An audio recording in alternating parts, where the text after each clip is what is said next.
바울의 평생 소원이 있다면 그 소원은 그 시대의 땅끝이라고 사람들이 여겼던 이 스페인 서바나라고 하는 곳에 가서 복음을 전하는 것이었어요. 그래서 4차 이제 그 로마 감옥에서 풀려나자마자 로마 교회의 후원을 받아서 이제 그가 평생 소원이었던 서바나, 이 스페인으로 가서 사역을 합니다. 복음을 전하죠. 그리고 골로새를 방문하겠다라고 약속한 대로 바울은 이제 골로새를 방문하기 위해서 잠시 이제 골로새로 방향을 틀어서 가게 되어지는데, 골로새로 가는 그 과정 속에서 그레데 섬이라고 하는 곳에 잠시 들립니다. 그런데 그레데 섬에 잠시 들렸는데 그 그레데 섬의 그레데 교회가 많은 문제가 있었던 거예요.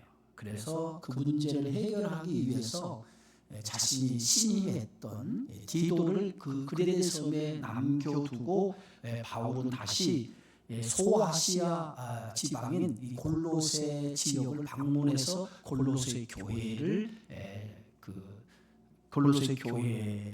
이제 방문하게 되어지죠. 이 골로새 교회의 일꾼이 누굽니까? 우리가 잘 아는 것들 골로새 교회의 일꾼은 빌레몬이라고 하는 사람과 빌레몬의 종이었던 오네시모라고 하는 사람이에요. 우리가 잘 아는 것처럼 이 빌레몬서는 한 장으로 되어져 있는데, 빌레몬의 종인 오네시모가 빌레몬의 종으로 있다가 재산을 훔쳐서 도망을 쳤죠. 그래서 로마 감옥에서 사도 바울을 만남으로 해서 그가 다시 회개하고 그 오네시모를 그 빌레몬의 골로새 교회의 일꾼인 빌레몬에게 돌려보내죠. 자, 그래서 바울이 골로새 교회를 방문해서 이 두 사람을 만나요. 빌레몬과 오네시모를 만나고 다시 사도 바울은 예배소라고 하는 지역으로 다시 갑니다.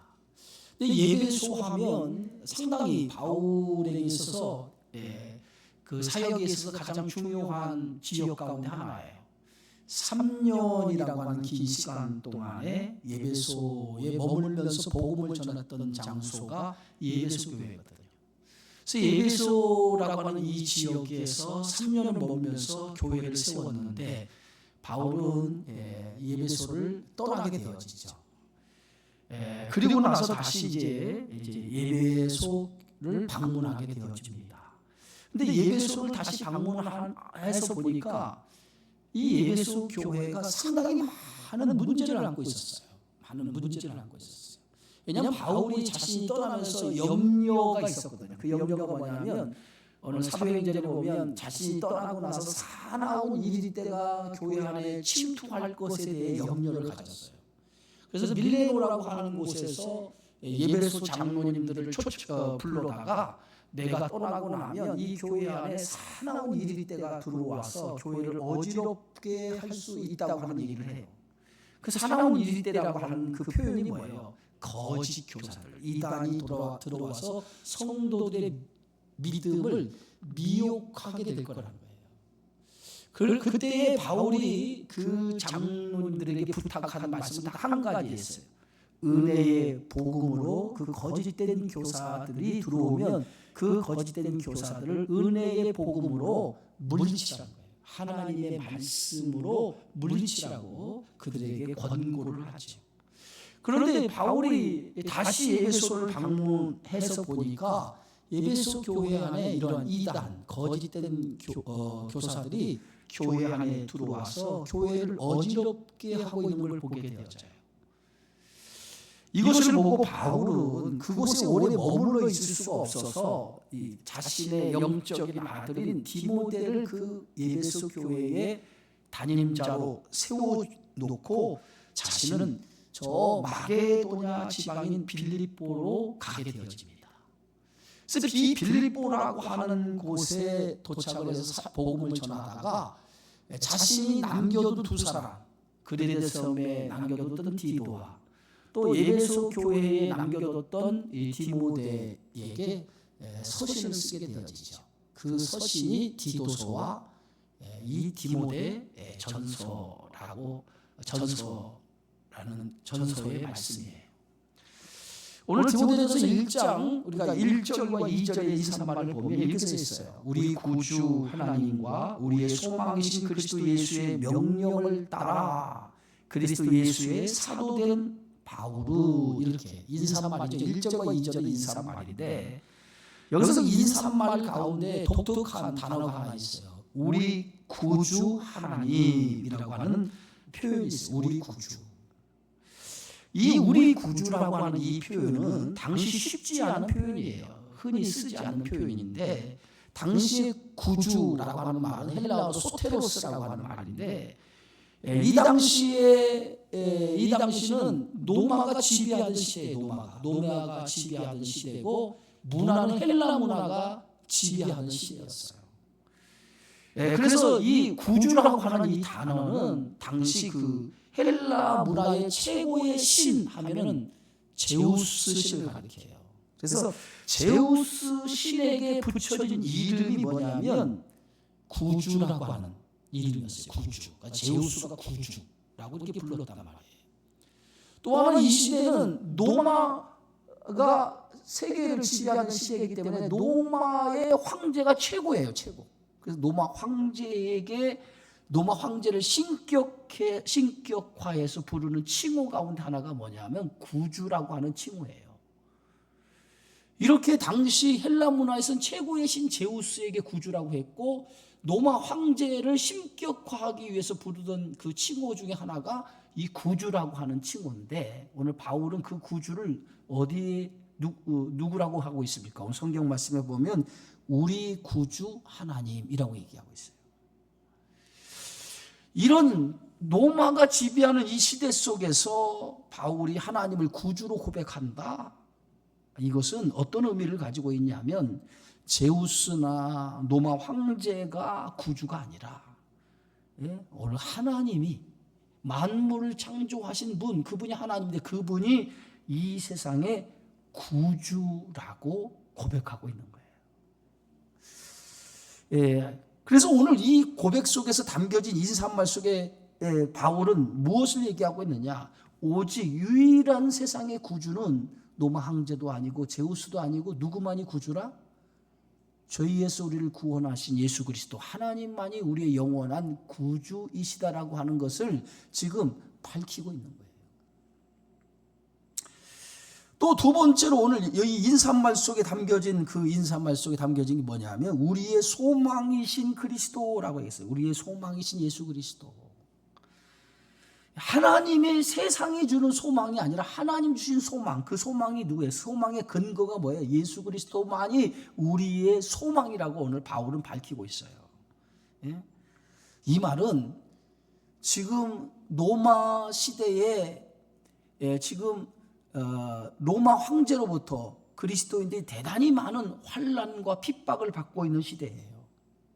이러한 시대에 살아가는 그리스도인들에게 이 핍박과 환난을 견딜 수 있는 유일한 힘이 어디에 있느냐? 소망이죠, 소망. 어떤 소망이에요? 하늘에 대한 소망, 재림에 대한 소망. 이 소망이 그들에게는 유일한 소망인 거예요. 그 로마 시대에 매일매일 일어나면 핍박과 환난이 그리스도인들에게 주어지는데, 그 핍박과 환난 속에 그 타협하지 아니하고 믿음을 지킬 수 있는 이 유일한 힘이 있다면, 그 유일한 힘은 그리스도에 대한 확신과 그리스도에 대한 소망이 굳건할 때에 그들은 그 환난과 핍박을 견디고 이길 수 있었다는 거예요. 그래서 오늘 바울은 디모데에게 편지를 쓰면서 우리의 소망이신 예수 그리스도라고 얘기했어요. 그러니까 세상과 타협하지 아니하고 끝까지 믿음을 지키며 살아가는 그리스도인들, 이 그리스도인들의 소망은 예수밖에 없습니다 라고 오늘 서신을 통해서 그걸 밝히고 있는 걸 보게 되어지죠. 또 하나는 오늘 인사말 속의 1절에 이렇게 얘기하고 있어요. 그리스도 예수의 명령을 따라 그리스도 예수의 사도된 나 바울은 이렇게 하고 있어요. 그리스도 예수의 명령을 따라 사도가 되었다는 거예요. 이 말을 우리가 사도 바울이 편지에 쓰는 것은, 사도 바울이 쓴 서신이 13편의 서신이에요. 13권의 서신을 썼는데, 성경을 썼는데, 인사말 속에 사도된 나 바울은이라고 하는 인사말이 기록된 데에는 이유가 있어요. 그 이유는 뭐냐면 바울 사도의 사도권에 대한 문제를 당시에 많은 사람들이 제기하고 있었다는 거예요. 그런데 13번의 서신 가운데 자신 사도가 된 나 바울, 사도라고 하는 것을 밝히지 않은 그 서신은 뭐예요? 그 교회는 바울의 사도권의 문제를 제기하지 않는 교회이기 때문에 사도라고 하는 것을 밝히지 않은 거예요. 그러나 사도라고 하는 것을 밝히는 그 서신의 인사말에는 반드시 거기에는 뭐예요? 바울의 사도권에 시비를 걸고 문제를 제기하는 사람들이 있었다는 거예요. 그래서 오늘 인사말에서도 그리스도 예수의 명령을 따라서 그리스도 예수의 사도가 된 바울은 자신의 바울이 사도라고 하는 것을 직접 자기 입장을 밝히고 있는 것을 보게 되어지죠. 당시 사도 바울을 향해서 거짓 교사들은 바울이 어떻게 사도라고 할 수 있느냐, 이 사도라고 하는 말의 뜻은 뭐냐? 아포스톨로스예요. 아포스톨로스, 보냄을 받은 자라고 하는 뜻을 가지고 있어요. 근데 이 사도라고 할 때 사도는 아무나 사도가 되는 것이 아니라 예수 그리스도로부터 직접 부름을 받고 보냄을 받은 자만이 사도라고 하는 칭호를 얻을 수 있어요. 그렇다고 하면 사도라고 칭함을 얻을 수 있는 사람은 몇 사람이에요? 12. 예수님이 직접 제자로 부른 12명만이 사도라고 칭함을 받을 수 있는 사람이에요. 그런데 바울은 자신이 사도라고 얘기하거든. 자신은 사도라고 얘기할 때 네가 어떻게 사람들은 그렇게 얘기하는 거예요. 네가 어떻게 사도가 될 수 있느냐. 예수님이 직접 부름을 받은 사람만, 예수님으로부터 직접 부름을 받은 사람만이 사도인데 어떻게 바울 네가 사도가 될 수 있느냐, 사도라고 얘기할 수 있느냐, 이렇게 사도권에 대해서 시비를 걸었단 말이에요. 근데 바울은 그 근거, 자신이 사도라고 하는 근거를 어디에 대고 있냐면 사도행전 9장을 근거로 하고 있어요. 다메섹 도상으로 가는 중에 대제사장의 공문을 가지고 그 그리스도인들을 잡아 가두고 그들을 죽이기 위해서 가는 과정 속에서 호련히 강한 빛을 보게 되어지고 그 강한 빛 속에서 누구를 만나게 됩니까? 부활하신 예수 그리스도를 만나게 되어져요. 그리고 그리스도로부터 직접 너는 이방인을 위해 택한 나의 그릇이라고 하는 예수님으로부터 이방인의 사도로 택함을 받았다고 하는 부름을 직접 부활하신 예수로부터 받게 되어지죠. 그리고 그때부터 바울은 율법주의자에서 어떤 사람으로 변하냐, 그리스도인으로 개종을 한 거예요.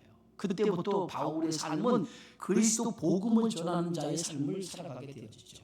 그래서 바울이 자신이 사도라고 주장하는 이유가 어디 있냐면 예수님, 부활하신 예수님이 다메섹 도상에 직접 자신을 사도로 불렀다는 거예요. 이방인을 위한 복음 전하는 자로 하나님이 세워주셨다는 거예요. 그것이 사도 바울의 사도성의 근거였어요.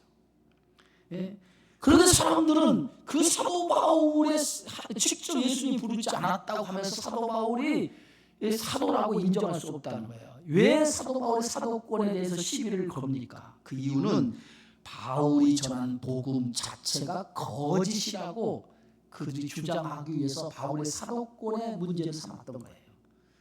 그런데 이렇게 바울의 사도권의 문제를 삼았던 것은 대다수 어떤 사람들이냐면 거짓 교사들, 이단들이 바울의 사도권의 시비를 걸었던 것입니다.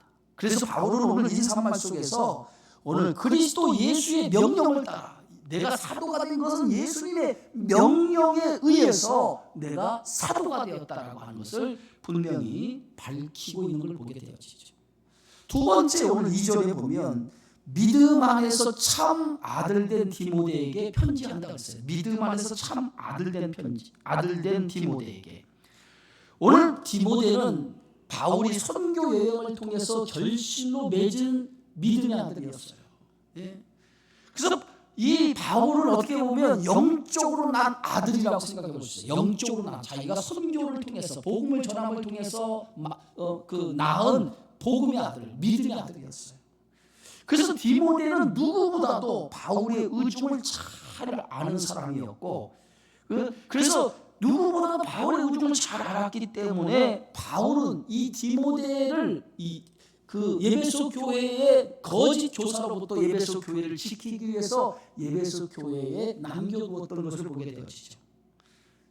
자, 그런데 오늘 바울이 믿음 안에서 참 아들된 디모데에게 편지한다라고 하면서 뭐라고 얘기하고 있습니까? 세 가지를 얘기해요.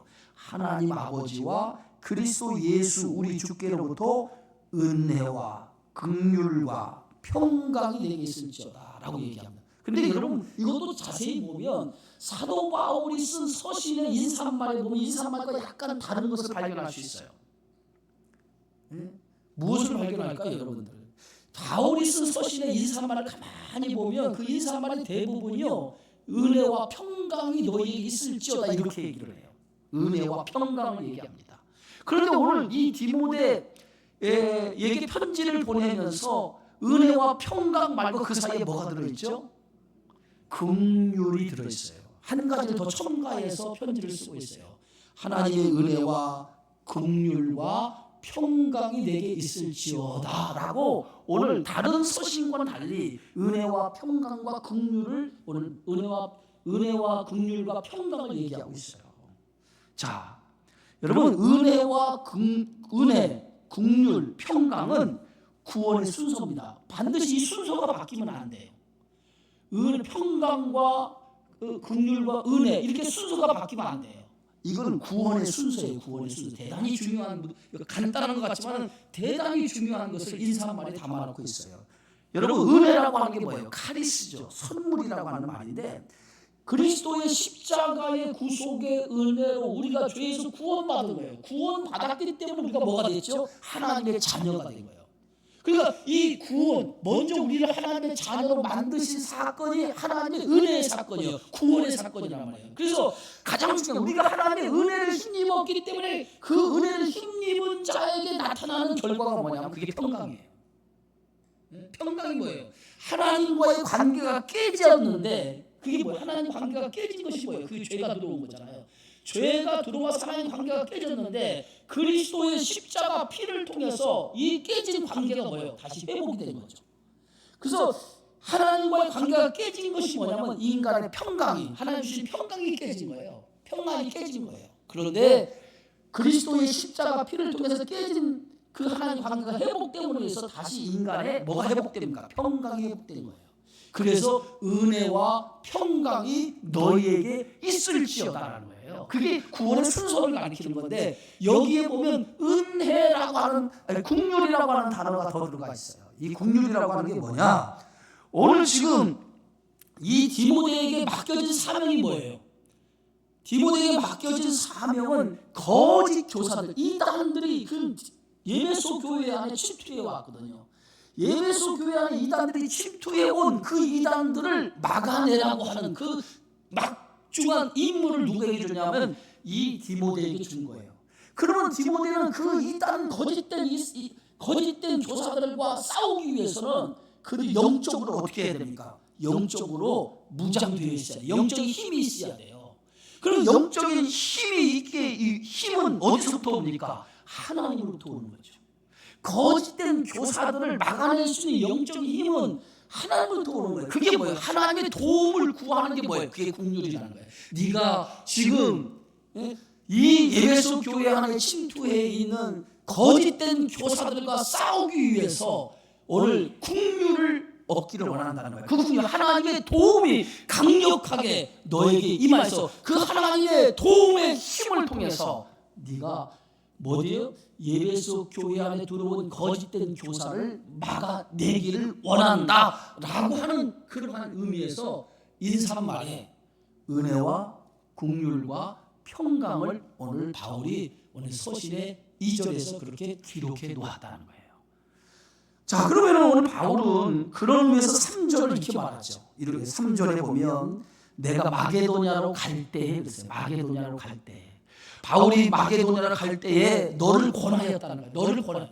마게도냐가 어디에? 마게도냐로 갈 때에, 마게도냐가 빌립보 지역 아닙니까? 빌립보로 갈 때 내가 너를 권하였다. 너를 권하여서 예배소에 머물라 했다는 거야. 그러니까 권하였다라고 하는 것은 예배소 교회 안에 있는 거짓된 교사들이 예배소 교회 안에 들어와서 예배소 교회를 어지럽게 했단 말이에요. 어지럽게 하니까 바울이 자기의 신중을 누구보다 잘 아는 사람, 말씀에 굳게 선 사람, 그 사람을 세우고 떠나야 되는데 바울이 예배소 교회에 머물러서 그것을 해결할 수 있는 시간적인 여유가 없었어요. 그래서 자기를 대신해서 누군가 예배소 교회 안에 침투한 거짓된 교사들을 물리쳐야 되는데 거기에 적합한 사람이 누구냐라고 생각했을 때 누구보다도 자기의 우중을 잘 알고 말씀에 든든하게 세워진 사람, 그 사람이 누군가 하고 생각해 봤더니 디모데밖에 없었더라는 거예요. 디모데밖에. 그래서 바울이 그 디모데에게 나를 대신해서 네가 여기 남아서 예배소에 남아서 예배소 교회의 거짓된 교사와 싸워서 그들을 교회 밖으로 물리치는 일에 네가 좀 그 일을 했으면 좋겠다라고 권면한 거예요. 그런데 그 권면을 그 디모데가 받아들이고 고민을 했어요. 고민을 해서 권하여라고 하는 간청했다는 거예요. 바울이 간청했다. 여러 번 간청했다는 거예요. 여러 번 권고했다는 거예요. 네가 여기 남아서 예배소 교회 안에 있는 거짓된 교사들을 좀 네가 말씀으로 무장해서 그들을 물리쳤으면 좋겠다고 여러 번 권하였는데 처음에 디모데가 흔쾌히 그것을 받아들이지 않았다는 거예요. 왜 받아들이지 않았을까요? 디모데는 당시에 나이가 어렸다는 거예요. 오늘 성경에 보면 사장에 보면 그의 연소함이다. 연소함이라는 거 뭐야? 나이가 어렸다는 거다. 그러니까 나이가 어렸기 때문에 사람들이 자신을 대할 때 어린 사람으로 대할까 그것이 좀 염려스러워서 자기 나이가 어린 것 때문에 그 권위적인 것이 좀 떨어져서 사람들이 자기 말을 잘 듣지 않을까 그것이 염려가 된 거예요. 그래서 디모데가 처음에 바울이 여기 남아서 네가 좀 이 거짓 교사들을 좀 물리치는 일에 말씀의 중심에 서서 그것을 좀 힘쓰라고 예배소 교회의 지도자로 세울 때에 디모데가 처음에는 거절을 한 거예요. 그러다가 바울이 계속해서 바울에게 권면을 한 거예요. 너밖에 없다. 네가 누구보다 내 의중을 잘 알고 너는 말씀에 굳게 서 있는 사람이니까 어떤 것에도 흔들리지 않냐고 거짓된 교사를 거짓된 그 이단들을 이 예배소 교회에서 물리치고 교회를 든든히 세울 사람은 너밖에 없다라고 바울이 여러 차례 간청을 하니까 결국은 뭐예요? 디모데가 그 바울의 뜻을 받아들인 거예요. 받아들여서 그 디모데가 예배소 교회의 지도자, 담임자로 간 거예요. 자, 그런데 오늘 바울이 뭐라고 얘기합니까? 성경 말씀에 3절에 내가 마게도냐로 갈 때 너를 권하여 예배소에 머물라 한 것은 어떤 사람들을 명하여 그랬어요. 어떤 사람들이 누구예요? 거짓된 교사들, 거짓 복음을 가지고 지금 교회 안에 침투한 사람들을 명하여 다른 교훈을 가르치지 말며. 그래서 첫 번째가 뭐예요? 그들이 다른 교훈을 가르치고 있었다는 거예요. 복음 외에 다른 복음을 가르치고 있었다는 거예요. 그들에게 다른 복음을 가르치지 말라고 그들에게 권면하라는 거예요. 그래서 그들이 다른 복음을 교인들을 현혹시키지 말라는 거예요. 다른 복음이 뭐예요? 당시 유대주의인 그리스도인들이에요. 유대주의 그리스도인이라고 하는 말은 어떤 표현이냐면 그들은 구원을 어떻게 얻습니까? 구원을 어떻게 얻어요? 여러분 구원은 무엇으로 얻어요? 믿음으로 얻죠. 믿음으로. 구원은 믿음으로 얻죠. 누구를 믿는 믿음으로 얻어요? 여러분 누구를 믿는 믿음으로 얻어요? 예? 구원은 누구를 믿는 믿음으로 얻어요? 여러분 입을 열어서 고백해야 돼요. 구원을 어떻게 얻어요? 예수를 믿는 믿음으로 얻어요. 예수를 믿어야 예수를 나의 구주로 고백할 때 그 고백하는 믿음으로 구원을 얻는 거예요. 그런데 유대에서 내려온 율법주의적 그리스도인들은 뭐냐면 그것으로 구원이 충분치 않다는 거예요. 그것으로 구원이 충분하지 않다는 거예요. 율법의 행위와 함께 있어야 구원을 받을 수 있다는 거예요. 율법의 행위가 있어야. 그러니까 행위가 있어야 구원을 얻을 만한 행위가 있어야 구원을 받을 수 있다고 얘기하는 거예요. 그건 뭐예요? 율법을 지켜야만이 구원을 얻을 수 있다. 그러니까 예수를 믿는 믿음으로만 부족하고 율법의 행위가 함께 동반되어져야 구원을 얻을 수 있다라고 이렇게 교회 안에 들어와서 성도들의 믿음을 미혹하기 시작했다는 거예요. 그럴듯하지 않습니까? 그러니까 그런 거짓된 교사들이 교회 안에 들어와서 그런 그럴듯한 말로 성도들을 미혹하기 시작하니까 성도들이 그런 거짓된 교사들의 마음에 혹하고 마음을 빼앗긴 거예요. 네? 그런 잘못된 교훈을 가르치는 사람들, 그래서 그들에게 명하여 다른 교훈을 가르치지 말라고 하라. 그러니까 구원은 오직 예수 이름으로만 구원을 얻는데 예수 이름 외에 다른 것으로 구원을 얻을 수 있다라고 얘기하지 말라는 거예요. 구원은 오직 예수만이 구원을 얻을 수 있는데 요즘 이단 보세요. 이단이 자꾸 복음에 다른 것을 갖다 붙이잖아요. 네? 예수 아닌 누구를 통해서 자기를 통해서 구원을 얻을 수 있다고 이렇게 얘기하잖아요. 자꾸 뭔가를 갖다 붙임을 통해서 구원의 수단을 그렇게 만들어요. 그건 다 이단이에요. 이단. 구원은 누구로부터 얻어요? 예수님만 믿으면 구원을 얻어요. 예수 이름으로만 구원받아요. 그런데 거짓된 교사들이 율법의 행위가 있어야 구원을 얻는다고 얘기를 한 거예요. 그게 다른 교훈이죠. 그래서 디모데에게 그들을 명하여 다른 교훈을 가르치지 말라고 해라. 그러니까 거짓된 복음을 전해서 성도들을 미혹하지 말라고 그들을 아주 엄격하게 그들을 교회 안에서 다른 복음을 전하지 말라고 그들을 쫓아내라는 거예요. 그게 첫 번째 그들이 바울에게 주신 디모데에게 준 사명이에요. 두 번째는 뭐예요? 4절이에요. 한번 다 같이 한번 읽어보자. 시작. 신하와 끝없는 족보에 몰두하지 말게 하려 함이라. 이런 것은 믿음 안에 있는 하나님의 경륜을 이름보다 도리어 변론을 내는 것이라. 신하와 끝없는 족보. 신하가 뭐냐? 그리스도 로마 신화처럼 신화 같은 이야기들이 많이 흘러나오잖아요.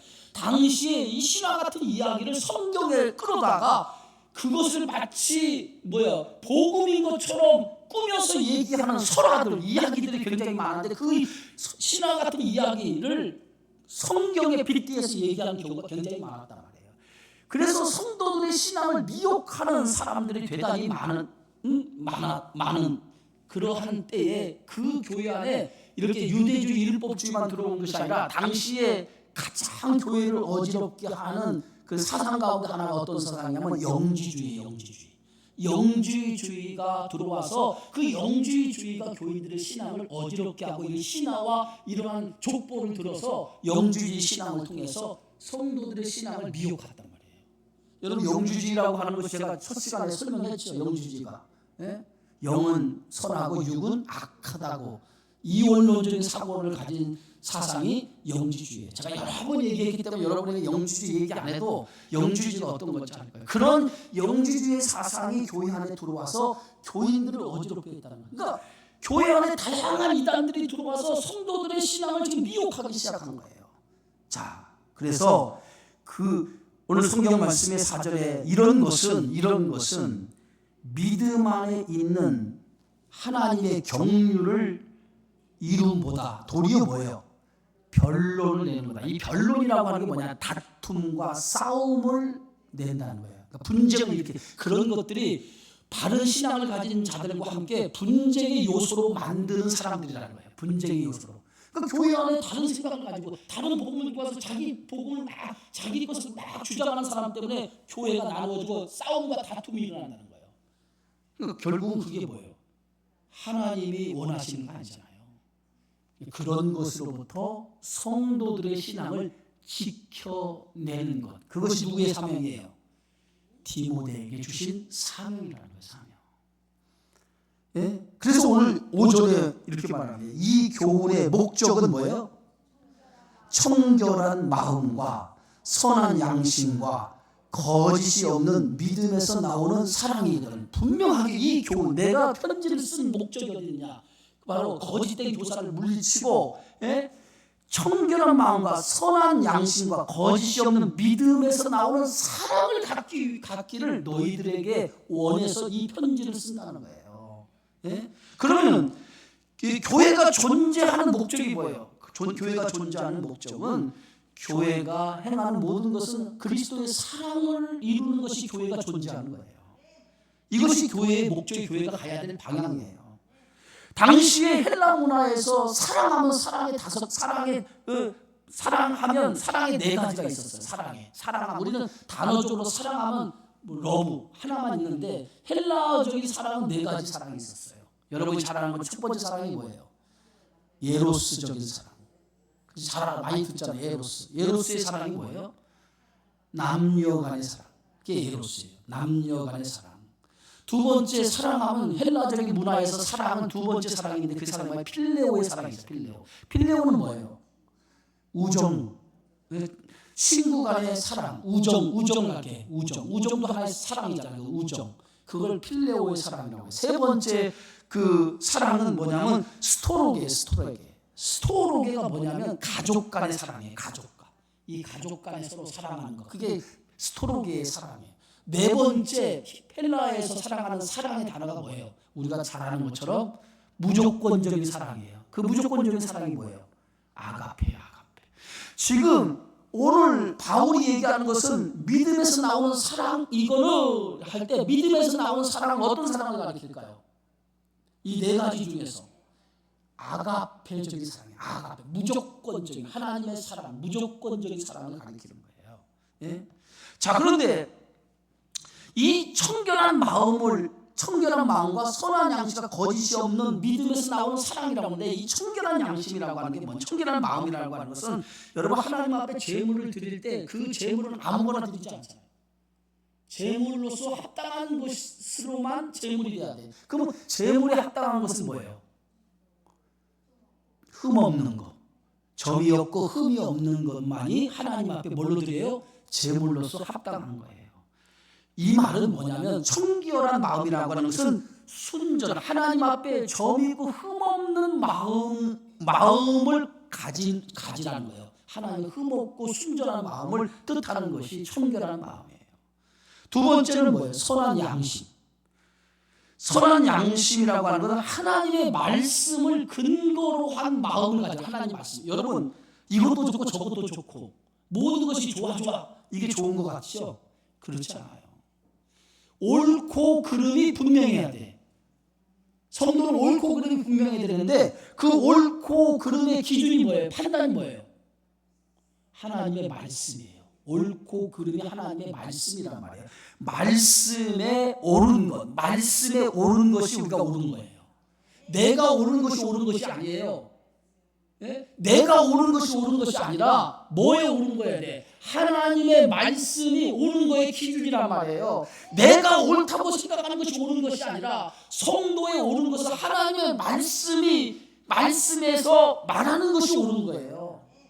그러니까 때로는 내가 옳은 것은 다 옳다고 주장하는 사람들이 있는데 그게 옳은 것이 아니라 우리 그리스도인들은 하나님의 말씀에 비추어서 하나님 말씀에서 옳다라고 얘기하는 그것이 옳은 거예요. 그래서 항상 말씀이 우리 성도에게는 삶의 뭐가 돼야 돼? 기준이 돼야 돼. 기준. 말씀이 삶의 기준이 돼야 돼. 그래서 말씀에 어긋나는 것은 그건 아무리 내가 옳다고 생각해도 옳은 것이 아니에요.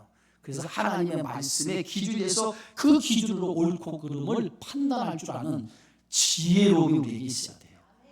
그래서 오늘 선한 양심은 바로 그걸 얘기하는 거예요. 내가 옳은 것이 아니라 하나님의 말씀에 옳다고 얘기하는 것을 반드시 내가 지켜나가는 거예요. 내가 반드시 그것을 지켜서 그 하나님의 말씀대로 살아가는 것, 그것이 선한 양심인 거예요. 또 하나는 뭐예요? 거짓 없는 믿음. 거짓 없는 믿음이라고 하는 것은 불순물이 없는 거예요. 순수한 믿음이라는 거예요. 그러니까 불순한 의도가 없는 믿음, 그게 뭐예요? 거짓이 없는 믿음이라는 거예요. 그래서 오늘 이 믿음은 어디서 나와요? 이 믿음, 거짓 없는 믿음에서 나오는 뭐예요?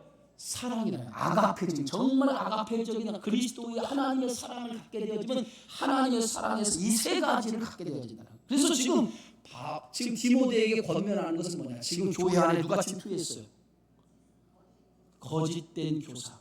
다시 얘기해서 이단, 복음의 잘못된 복음을 가지고 교회 안에 들어와서 성도들을 미혹하는 이들에게 세 가지 기준을 잣대를 들여야 되는 거예요. 청결한 마음, 선한 양식, 거짓이 없는 믿음, 이 안에서 나온 사랑을 가지고 그들을 바라보라는 거예요. 그들을 바라보라는 거예요.